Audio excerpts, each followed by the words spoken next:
출근길 뉴스를 종합해드립니다. 깊이 있는 뉴스 YTN FM 출발 새아침. 오늘 아침까지는 춥습니다만 오후부터는 조금씩 좀 포근해진다 그러죠. 하지만 아직 추위가 물러갔다고는 할 수 없는데요. 이번 추위 때문에 전국 곳곳에서는 동파 사고가 잇따르고 있습니다. 이 수도관이나 우수관의 동파, 이거 지금 공동주택에서 상당히 많이 발생한다고 하는데요. 이런 수도나 우수관의 동파를 막기 위해서 특히 공동주택에 사시는 분들 합심하고 남을 배려하는 그런 자세가 필요할 것 같습니다. 이런 노력들이 있어야만 우리의 자산 손실을 막을 수 있을 뿐 아니라 사회도 살만해지는 것 아닐까요? 신율의 출발 새 아침 3부 순서, 먼저 광고부터 듣겠습니다.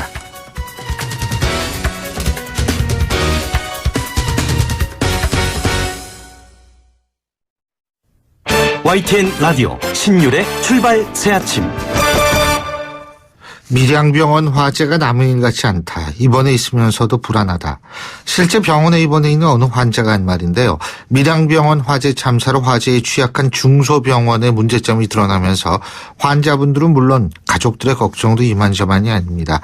환자의 생명을 지키는 병원, 이 비상 상황일 때는 이게 어떻게 해야 되는 것인지 이런 매뉴얼조차도 지금 제대로 지켜지지 못했다라는 지적이 있는데요. 자, 중소병원 안전관리 실태에 대해서 인도주의 실천의사협의회 정형준 정책국장 연결해서 자세히 알아보겠습니다. 정 국장님, 안녕하세요. 안녕하십니까? 예. 이 지금 밀양병원 화재, 지금 이게 병원의 문제점도 있었던 겁니까? 어떻게 보셨어요? 예, 병원에 문제점이 많이 있습니다. 많이 있다. 저도 의료인으로 참담한 심정은 금할 길이 없는데, 일단 이 병원이 민간병원이지 않습니까? 예. 그리고 자세히 보면은 처음에 이 병원을 건립할 때도 실제로 내용을 좀 보게 되면 사실 장례식장 영업을 위해서 병원을 한 그런 셈입니다, 이 병원은. 이 중간에 그 사진을 다들 이제 보시게 되면 중간에 이제 장례식장이 있는데요. 예. 그 좌우로 밀양 세종병원이 있고 그 옆에 이제 세종 요양병원이 있습니다. 예. 예, 그런데 이 장례식장 원래 그 설립 기준에 보게 되면 그 병원 부지의 5분의 1 정도까지 부대 사업으로 장례식장을 할 수 있게 해줬습니다. 그리고 장례식장을 단독으로 원래 이 경영하는 그 신청을 했을 경우에는 지역 주민들이나 이렇게 반대를 많이 하기 때문에요. 사실 이제 병원을 통해서 하는 이런 편법이 지방 그 민간병원에서 많이 벌어지는데, 네. 사실은 그런 병원의 하나였다라고 지금 그 조사가 나오고 있고요. 예. 그런 측면에서 봤을 때는 이제 민간병원 중심의 이런 이제 시스템들이 갖고 있는 총체적 문제를 보여준 거라고 생각이 됩니다. 자, 시스템들이 갖고 있는 문제 어떤 게 있습니까? 첫 번째로는 이 병원이 이제 병원으로 처음부터 계획돼서 건물을 세팅하거나 건물을 지은 것이 아닙니다. 예. 그러니까 지금 이미 언론에 많이 나오고 있지만은 처음부터 이 병원이 오래 전부터 그냥 일반 병원들을 그 건물들을 개조해가지고 계속 병원으로 증개축하는 과정을 거쳤던 것이고요. 그러다 보니까는 이 병원 안에 어떤 비상 계단이라든지 아니면은 방화문이라든지 이런 것들이 처음부터 설계된 것이 아니다 보니까 예. 계속 증개축을 하면서 이제 소방 규제가 강화가 되면 거기에 맞춰서 갈 수 있는 건 가고 안 되는 부분에 대해서는 그냥 벌금만 내고 넘어갔던 것입니다. 예. 지금 말이에요. 지금 병원이 병원으로 계획된 게 아니라 일반 건물을 증개축했다. 그러면은 병원 건물이 갖는 특성이 있나요? 예, 병원 건물이 갖는 특성이 당연히 있습니다. 일단, 예. 병원 건물은 그 환자들이 상당히 좀 이동하기가 어렵기 때문에 엘리베이터 크기라던가 이런 것들이 훨씬 커야 됩니다. 일반적인 건물보다. 그리고 또 이 병원 건물은 한 층의 높이가 당연히 왜냐하면 여러 가지 장비들이 위쪽으로 천장 쪽으로 들어가야 되기 때문에 높아야 되고요. 예. 그리고 제가 계속 말씀드린 거지만 이게 나가는 쪽하고 들어오는 쪽하고 그 방향이라든가 환기 등도 다 원래 고려가 되어 있어야 됩니다. 어허. 근데 이제 한국은 아무래도 이제 지금까지는 초기에 저희가 병원을 많이 만들지 못했기 때문에 특히나 공공병원을 많이 짓지 못했기 때문에 예. 허가가 상당히 좀 완화돼 있었고요, 과거에. 그러다 보니까 지금 병원들 중에 지방의 상당 부분 병원들은 모텔이라든지 예식장이라든지 이렇게 이제 영업하다가 안 된 부분을 매입을 해가지고 개조하는 경우가 상당히 많이 있습니다, 아직도. 근데 그게 불법이나 범법은 아닌 모양이죠? 예, 물론입니다. 이제 뭐 기준에 맞춰서 개조하고 하면 범법이 아니고 이제 제가 이걸 여쭤본 이유가 왜 그러냐면 실제로 이번 화재를 봤을 때요. 이 병원이 그렇다면은 불법을 저지른 게 어떤 부분입니까? 지금 확인된 바로는 일단 그 이후에도 여러 가지로 뭐 한 10번 정도의 그 증개축을 했다고 하고요. 예. 네, 그 중에서 이제 뭐 소방법을 위반한 것이 한 4개 정도는 지금도, 그러니까 이 매입을 하기 전에 문제가 됐던 것이 한 9개 정도의 증개축 케이스가 있고, 예. 4개 정도의 이제 증개축 케이스가 있습니다. 그리고 그 외에는 또 이제 이 비상 발전기를, 예. 뭐 사실 뭐 제대로 작동이 안 되는 걸 가지고 있었던 부분이 있고요.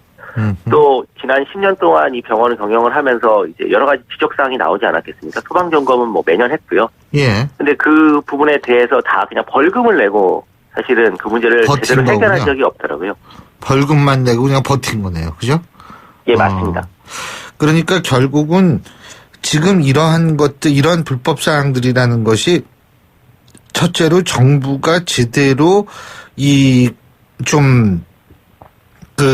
관리를 하고 이 불법 사항을 시정하도록 요구를 하고 시정하는 것을 계속 시정하도록 만들었다면 조금 상황이 달라질 수 있다. 이렇게 이해도 되겠습니까?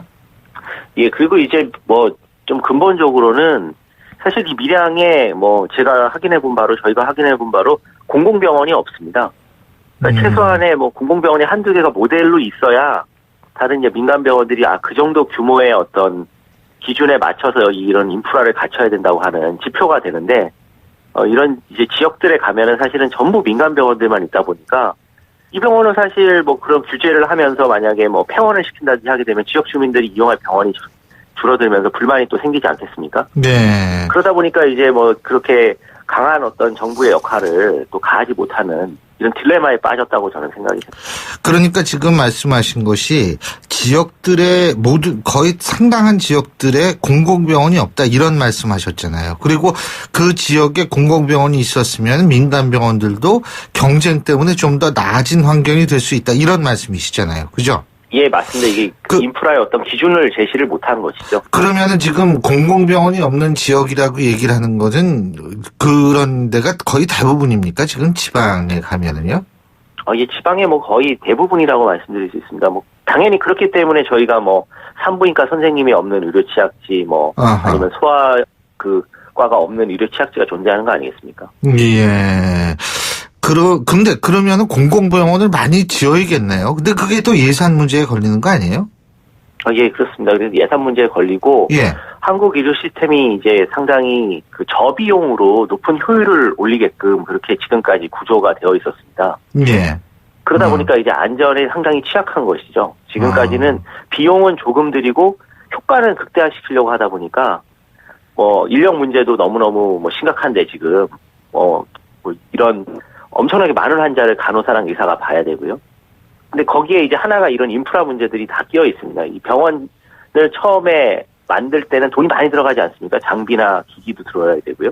예. 네, 그런 부분들을 이제 민간에서 하게 되면 당연히 수익성이 있는 부분만 먼저 할 수밖에 없습니다. 예. 거기에서 이제 비롯된 이런 심각한 근본적인 문제가 있다는 걸 계속 말씀드리고. 그리고 아까 일반 건물을 증개축해서 병원으로 사용하는 경우가 많다. 이게 지방뿐만 아니라 이거는 수도권이나 전국적인 문제 아닌가요? 예, 전국적인 문제인데. 예. 특히 지방에 이제 그나마 이제 경쟁적으로 좀 서울 같은 수도권 같은 경우는 아예 병원으로 이제 부지를 매입해가지고 이게 짓는 경우가 꽤 있습니다. 예, 근데 이제 지방으로 가게 되면은 사실은 훨씬 더 이제 낮은 비용으로 이제 왜냐면 환자 숫자가 훨씬 줄어들 수밖에 없기 때문에요. 예. 일반적으로 민간병원의 특성상 그렇게 되기 때문에 기존에 이제 또 유휴시설들이 많이 있고요. 왜냐하면 이제 인구 공동화가 벌어지면서 그곳에 이제 인구가 줄어드니까는 아까 제가 말씀드린 그런 어떤 사업들이 이게 좀 침체되면서 그 건물 자체를 매입하는 게 쉬워지는 것이죠. 그러면은 앞으로 이런 것들을 좀 법적으로 고쳐야 되는 거 아니에요? 병원 건물을 일반 건물을 증개축했을 경우에는 이번과 같은 불상사가 일어날 수 있으니까 이건 병원 건물은 일반 건물을 사가지고 바꾸지 못하게 한다든지 이런 법적 조치가 있어야 된다 이렇게 이해도 되겠습니까? 예, 그런 부분들의 그 기준이 강화돼야 되고요. 이건 예. 조금 더 재밌는 이야기인데 예. 실제로 근린시설이라고 부르는 상가 같은 건물에 예. 뭐 한 층이나 두 개 층을 병원으로 들어가는 그거 경우가 많잖아요. 예. 훨씬 더 이런 그 기준이 강화되어 있습니다.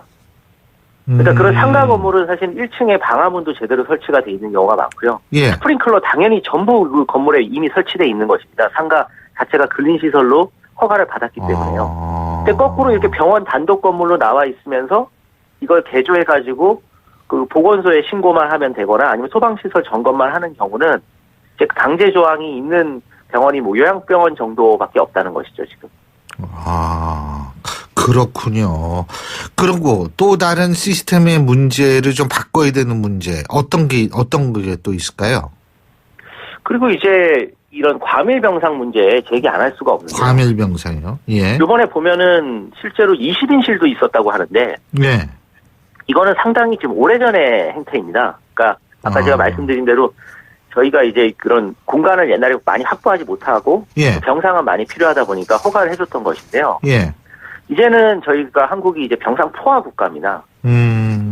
그래서 지금은 이제 이런 다인실 정책이라고 저희가 소위 부르는 건데 여기서 저희도 선진국처럼 사실은 1인실이나 2인실 중심의 예. 정책으로 넘어가야 됩니다. 이번에 화재 사고로도 많은 분들이 돌아가셨지만은 불과 저희 3년 전에 메르스 사태 때 이 다인실 때문에 그 메르스가 사실 중동 이후에서 가장 많이 퍼진 그런 불명예를 안지도 않았습니까? 예. 그 사회적으로 비용도 많이 냈고요.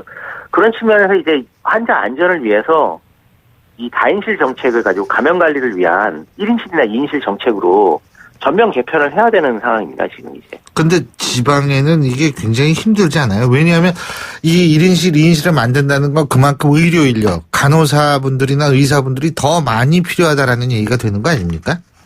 그래서 이제 그 부분에 대해서는 사회적으로 물론 논의를 해야 되지만 두 가지 방법이 있습니다. 지금 예. 현재로는 이 지방에 있는 의료시설의 상당 부분이 사회적 입원을 지금 받고 있는 경우도 많이 있습니다. 사회적 입원이 뭐예요? 사회적 입원이라 하는 것은 이제 어떤 치료적 목적을 위해서 입원하는 것이 아니고요. 예. 이제 한국의 이제 사회복지 시스템 자체, 이제 뭐 요양시설 이런 것들, 지역사회 뭐 재활시설이 부족하다 보니까 이제 그 피부양자들이 실제로는 그냥 이렇게 환자를 병원에 입원시켜 놓으면 편한 것이죠. 여기가 사실 요양시설처럼 일종의 네. 격리 감금시설처럼 운영되는 그런 측면이 있습니다. 예. 예, 그래서 그런 부분들에 대해서는 전반적인 사회복지 시스템에 좀 논의가 필요할 것 같고요. 그래서 아하. 적절한 수준의 치료를 해야 되는 환자들만 입원시키면서 병상을 이렇게 작은 면적에서 사실 여기가 지금 뭐 요양병원까지 다 해서 200병상을 운영을 했는데 이 정도 면적에 사실 운영할 수 있는 병상이 아닙니다.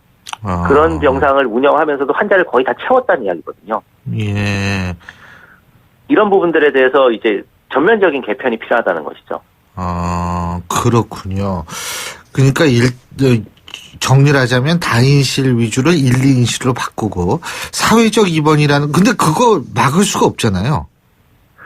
사회적 입원 사실은 저희가 이제 지금 이제 지역사회 재활 프로그램이나 지역사회 보건 프로그램으로 넘어가자는 이야기가 많이 있습니다. 그러니까 뭐 유럽이라든가 지금 뭐 일본 같은 경우도 예. 실제로는 뭐 꼭 그 진료 필요하지 않으면 뭐 방문 진료라든지 아니면은 뭐 데이케어 센터라든지 예. 그런 식으로 이제 연계가 되는 시스템들. 그렇게 되면 과밀병동이 해소가 되고 좀 불상사 같은 것이 서지금 발생한다 하더라도 피해를 상당히 줄일 수 있다 이런 말씀이시네요. 그죠?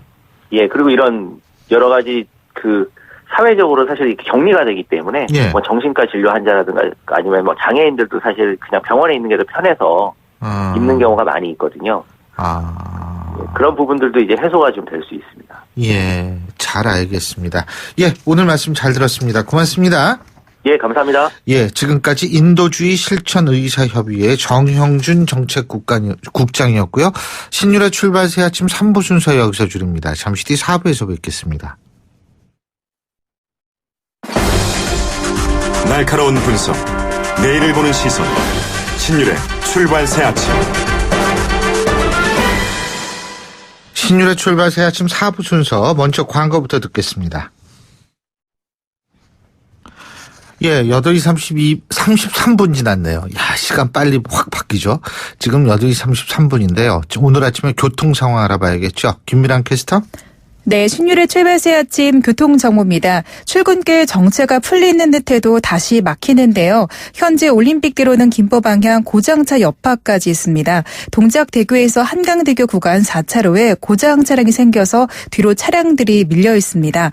한남대교부터 속도 내려가 있고요. 이전 암사대교부터 동호대교까지는 30km 미만입니다. 동부간선도로 도심 방향 녹천교에서 월계 1교 구간 도로가 결빙돼 있습니다. 미끄럼 사고가 많이 우려되는데요. 각별히 감속해서 지나시기 바랍니다. 이전 수락 지하차도부터 마늘 지하차도까지 밀려 있고 다시 군자교부터 성수 분기점까지도 정체입니다. 그 밖에 내부 순환은 성산동 쪽으로 아직은 정릉 터널에서 성산 램프까지는 시속 20-30km 내외입니다. 신일의 출발새 아침 교통정보였습니다. YTN 라디오 신율의 출발 새 아침.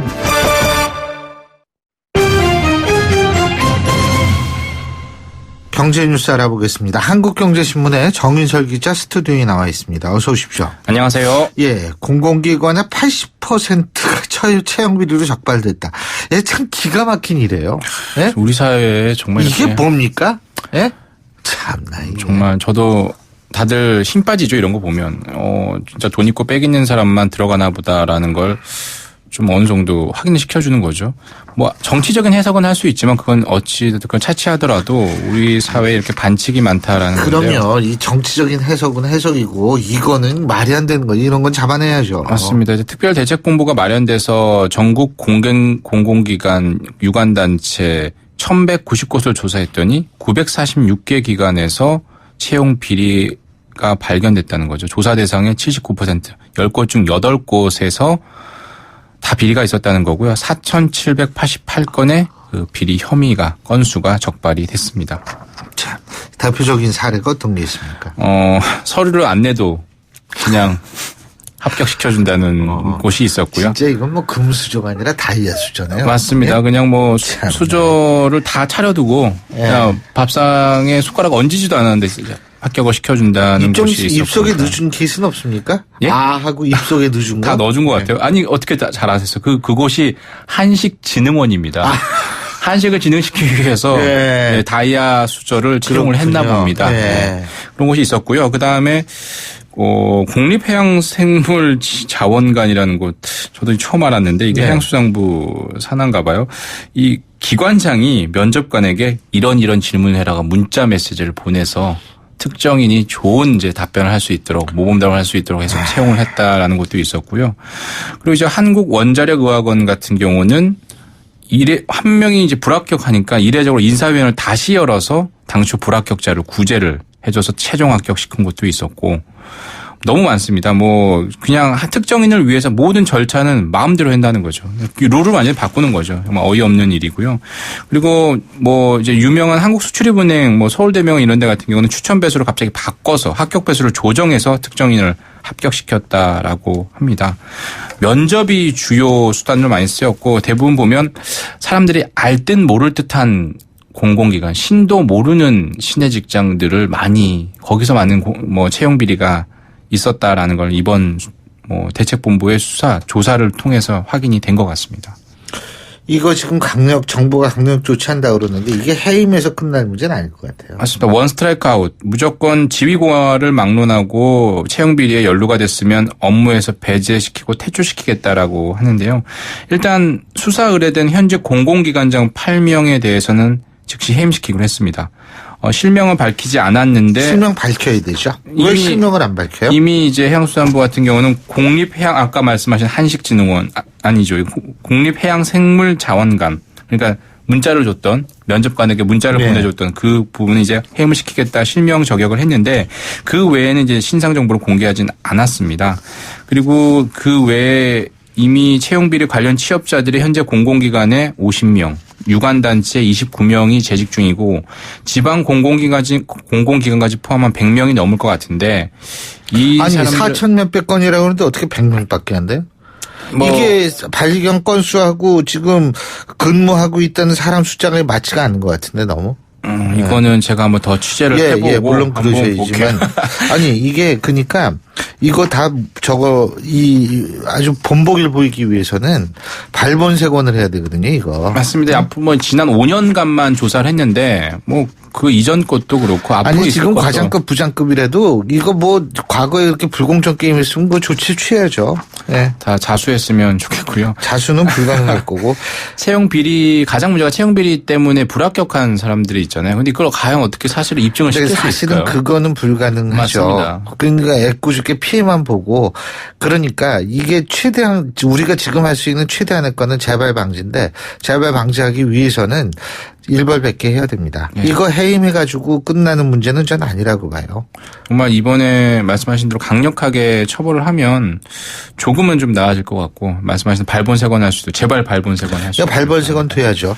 아니 그래야지 진짜 흑수저들도 희망을 갖는 세상이 되고 젊은이들이 자꾸 비트코인에다가 로또에다가 연금 복권 사는 이런 세태를 바꿀 수 있는 건데 이거는 진짜 이게 적당선에서 뭐 그냥 물러나게 하고 그냥 신상도 공개 안 하고 이런 식으로 접근해서는 저는 안 된다고 봐요. 공공기관만 봐서 이렇지 또 일반 민간 부문에도 정말 비일비재하죠. 그렇죠. 사실. 그런데 특히 이제 공공기관이 그래야 되는 게 일단 공사가 인기가 좋잖아요. 그렇습니다. 그죠? 예. 여기 세금으로 운영이 되고요. 5년, 6년, 10년씩 공부하는 사람들 아니 어떤 공사 같은 경우에 신입사원의 평균 연령이 30대를 훌쩍 넘습니다. 평균 연령이. 그 정도로 오래들 하는데 이런 식으로 그냥 낙하산으로 한다는 건 말이 안 되죠. 그러니까 이게 차차 민간 기업까지도 이걸 넓혀야 돼요. 근데 먼저 그렇습니다. 공공기관 일벌백계 해야죠. 자, 평창올림픽 기간 중에 평창 인근 고속도로 통행료가 면제된다고 그러죠? 오늘로 평창 올림픽이 딱 열흘 남았습니다. 북한이 뭐 금강산 합동문화공연은 취소를 했지만 일단 올림픽은 열리고 이 기간 중에 2월 9일부터 25일까지 그 패럴림픽이 3월 9일부터 18일 이 기간에 평창 강릉을 지나는 인근 8개 고속도로에 대한 톨게이트 요금소에 대한 통행료가 면제된다라는 거고요. 나가고 들어가는 거 다 면제가 됩니다. 이쪽 요금소 들어와서 다른 쪽으로 나가도 통행료 면제받을 수 있다라는 거고요. 그리고 이 평창 올림픽 기간 중에 설 연휴도 겹치잖아요. 설 연휴 동안은 전국 모든 고속도로의 통행료가 면제가 됩니다. 예, 그렇군요. 이거 상당히 돈 많이 들어갈 텐데, 근데. 설 연휴 동안만 540억 원이 들어간다라고 하고요. 아니, 미세먼지 때문에 또 네. 대중교통 무료로 해서 또 들어. 이것도 무료 설 때. 돈이 뭐. 서울시고 이건 또 이제 한국도로공사일 테니까요. 도로공사죠. 국토교통부에서 내나. 근데 어차피 이것도 세금으로 이거 보전해줘야 될 거요? 그렇습니다.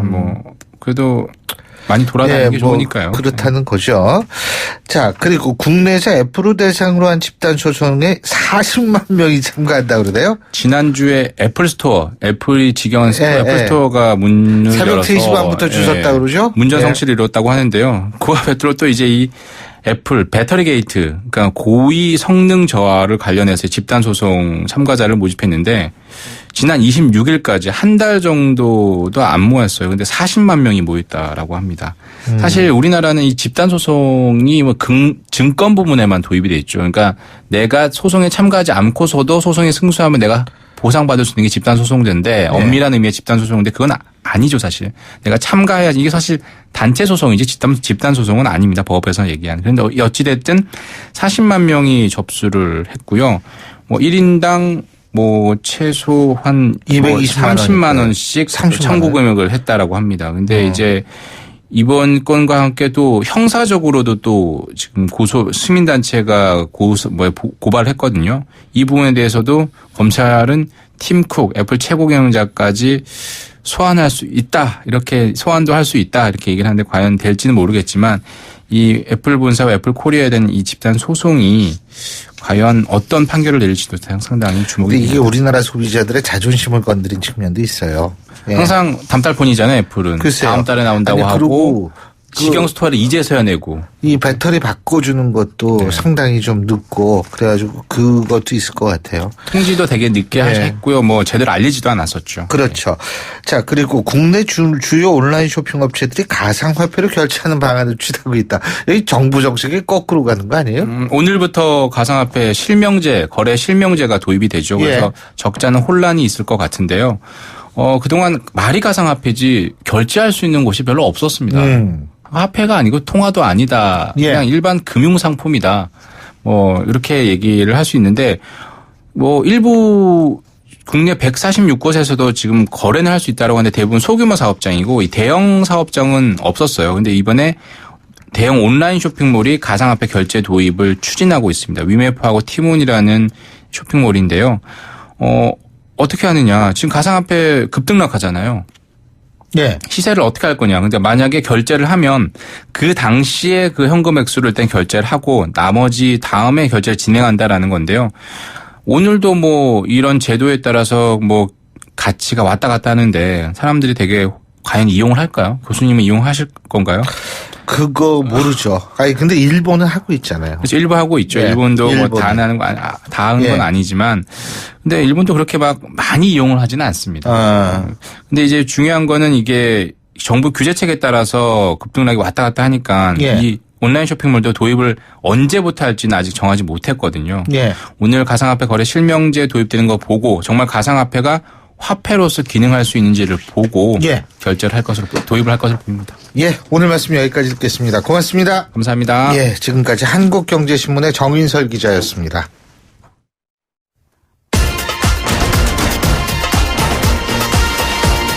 여러분이 지금 듣고 계신 주파수는 FM 94.5MHz입니다. YTN 뉴스 FM.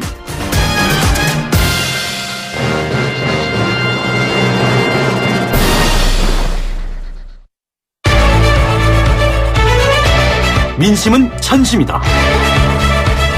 생생한 여론을 통해 우리 사회를 진단합니다. 이것이 여론이다.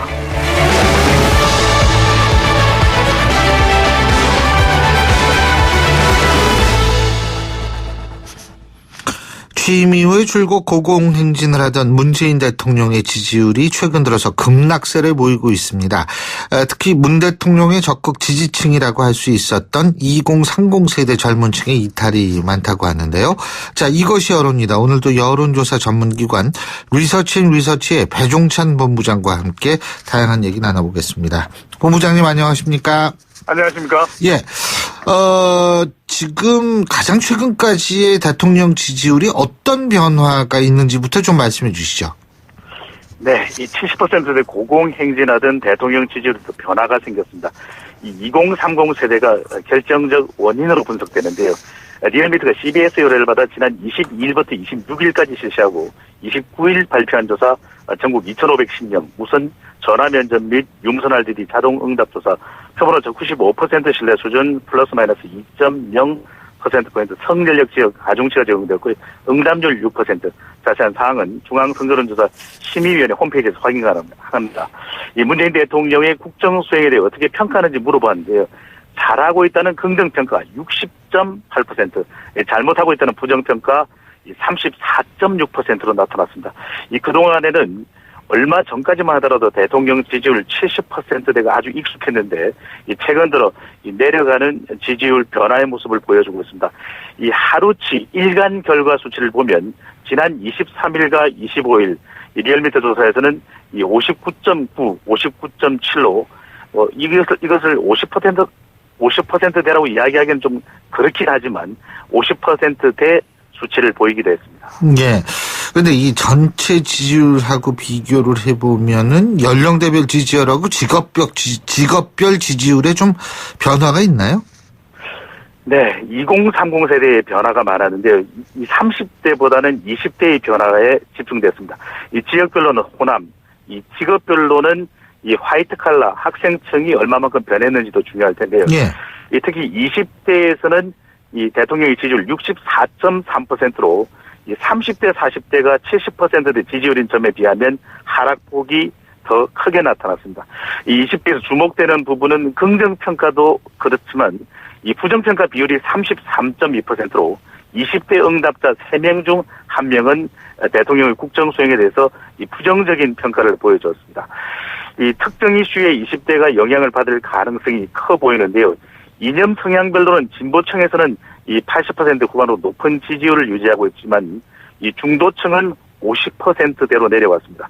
이 국정개혁, 대선 공약을 이어가는 이 동력을 확보하기 위해서는 중도층 여론 관리가 필요한 상황으로 보여집니다. 근데 어쨌든 지금 어떤 요인들에 의해서 이런 변화가 있었습니까? 네, 최근 들어 리얼미 등 다른 조사기관에서 대통령 지지율이 내려가는 모습을 보이면서 2030 세대를 중심으로 다양한 분석들이 쏟아져 나왔는데 가장 큰 변화 이유를 이 사건으로 짚어보면 이 가상화폐 규제 논란, 이 남북 단일팀 구성 과정 논란 등으로 요약될 수 있겠는데 이 20대를 중심으로 한 젊은 세대들에게 이 민감한 이슈에 대한 충분하지 못한 이 정책적 소통이 원인이 된 것으로 꼽을 수 있겠습니다. 이 올림픽 관련 사안은 이 안보 이슈로 연결되었고 이 가상화폐 논란은 이 정부 공무원들의 도덕성, 정책 소통, 청년 일자리 등 이 청년 세대의 정책 소통으로 이어지면서 부정적인 평가로 연결된 것으로 보여집니다.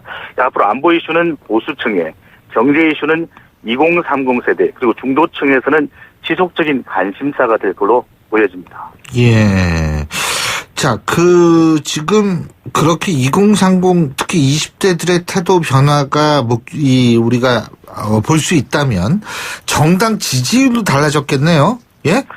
그렇습니다. 아주 큰 변화는 아닙니다. 그렇지만 대통령 지지율이 변하면 딱 하고 이 예민하게 반응할 수 있는 지지율이 바로 여권의 지지율입니다. 이 함께 가는 커플링 현상으로도 읽을 수 있겠는데요. 이 더불어민주당의 변화가 아주 큰 것은 아닙니다. 여전히 다른 정당에 비해서는 선호도가 높은데요. 이 각 당 지지율을 살펴보면 더불어민주당 46.6%, 자유한국당 21.8%, 이 통합을 목전에 두고 있는 바른정당 6%, 이 국민의당 5.7%, 정의당 5%로 나타났습니다. 이 주목할 부분은 이 더불어민주당 지지층 중에서도 이 대통령 지지율처럼 20대 변화 비율이 다른 연령대에 비해 큰 것으로 나타났다는 것입니다. 이 전체 지지율과 20대 지지율 거의 차이가 나지 않았는데 이번 조사 결과만 놓고 보면 더불어민주당의 핵심 지지층은 20대라기보다는 30대와 40대로 분석되는 이유입니다. 이 자유한국당은 올림픽 관련 보수층 관심도가 높은 안보카드, 이른바 평양올림픽 키워드를 꺼내들면서 TK 중심으로 결집하는 모습을 보였습니다. 이 올해 들어 자유한국당은 이 같은 조사기관의 조사에서 20%대 지지율로 이 처음 진입한 것으로 나타났는데요. 다른 조사기관의 이 정당 지지율 조사에서는 자유한국당 지지율이 이 리얼미터의 21.8%보다는 더 낮은 수치로 나타났습니다. 예. 그리고 어쨌든 이번 주 여의도 태풍의 눈은 국민의당 아니겠어요? 근데 일각에서는 이 지금 통합정당, 국민의당하고 바른정당의 통합정당이 시너지 효과가 있다, 이런 얘기도 한 반면에 또 다른 한쪽에서는 아무런 통합 효과가 없다, 이런 얘기가 나오고 있는데 이 통합정당하고 또 통합반대정당, 우리 민주평화당이라고 그러죠. 이것을 그 사례에 넣어서 실시한 정당 지지율 조사 결과 이렇게 되면 어떻게 나옵니까? 네, 통합 효과가 얼마나 될지가 궁금한데 우리가 다른 어느 때보다 통합이라는 단어를 이렇게나 많이 들어본 적은 없을 걸로 보여지는데요. 이번 조사에서 국민 플러스 바른 통합개혁신당, 이 통합에 반대하는 개혁신당을 이 통합 반대파죠, 모두 넣어서 이 정당 지지율을 조사해 봤는데요. 이 가장 높은 정당은 더불어민주당 44.3%, 이 다음이 자유한국당 20.6%인데 이 과연 국민 플러스 바른 통합개혁신당이 자유한국당을 앞서는지가 이 초미의 관심사일 텐데요. 이 통합개혁신당, 국민 플러스 바른 12.6%로 이 자유한국당 지지율에는 미치지 못했습니다. 이 통합 반대 개혁신당은 이 3.8%로 나타났는데요. 이 호남 민심이 가장 중요할 겁니다. 호남에서의 지지율을 보면 이 통합에 찬성하는 국민 플러스 바른 신당이 15.5%, 이 통합 반대, 이 박지원 의원 중심이겠죠. 개혁신당은 네. 8.2%로 나타났는데 우리가 보통 이 고래 싸움에 새우등 터진다고 그러는데 오히려 이 고래 같은 지지율을 가지고 있는 더불어민주당이 반사 이익을 호남에서 더 누리는 걸로 보여집니다. 호남에서 네. 더불어민주당은 절반이 넘는 51.2%로 이 압도적인 지지율을 보였습니다. 그리고요, 이 최근 여론 이슈가 주로 2030 세대의 안보관, 이 북한 관련 안보관 아니겠어요? 네. 근데 이게 지금 군복무 기간 단축 방침 정부가 밝히고 있지 않습니까? 이게 이제 네. 2030 세대가 이 안보관과 여기에 대해서 이 어떻게 반응하느냐, 이런 게 상당히 주목이 되는 것 같은데 관련 여론조사 결과는 어떻습니까? 그렇습니다. 20대에서 예민한 이슈가 될 수 있는 것이 또 이 군 복무기간 단축, 보수층에서는 이 군 전력을 우려하는 그런 이슈가 될 수밖에 없는데요. 이 관련 조사를 보면은 이 찬반이 아주 크게 차이 나지 않는 팽팽한 조사 결과로 나타나고 있습니다. 이 찬성과 반대의 차이가 오차 범위 내의 수준인 결과로 나타났습니다. 아, 그렇군요. 근데 실제로 군복무 추가 단축 계획이 추진이 되면 가상화폐나 남북 단일 등 구성과 비교할 때 이게 어느 정도 논란이 지속되는 이슈가 될 거라고 보십니까? 그렇습니다. 남자 20대는 군복무 기간을 단축한다니까 좋아할 수 있는데요. 또 전반적으로 보면 우리 군 전력 관련해서 안보 논란이 되지 않겠습니까? 예. 그런 만큼 지금 이 조사 결과에 나타난 것도 분석을 해보면 대체적으로 이 정당 간에 엇갈리고 있습니다. 이 여당인 더불어민주당과 이 진보 성향이 강한 응답자층에서는 찬성 여론이 높은 반면에 또 이 자유한국당, 또 바른, 국민의당에서는 이 군 전력이 줄어드는 데 대한 우려로 나타나고 있거든요. 그런 만큼 이 이슈가 압도적인 여론이 형성되지 않는다면 지속적인 논란 이슈가 될 걸로 보여집니다. 예, 오늘 말씀 잘 들었습니다. 고맙습니다. 감사합니다. 예, 지금까지 리서치의 배종찬 본부장이었고요. 자, 화요일에 보내드린 신율의 출발새 아침 오늘 순서는 여기서 모두 줄이겠습니다. 오늘까지는 날씨가 좀 춥습니다. 여러분들 또 오후부터 날씨만 풀린다고 하는데요. 오히려 기온 차이 건강에 더 해로울 수 있습니다. 여러분 모쪼록 건강 조심하시고요. 전 내일 아침 7시 15분에 다시 오겠습니다. 신율이었습니다. 고맙습니다.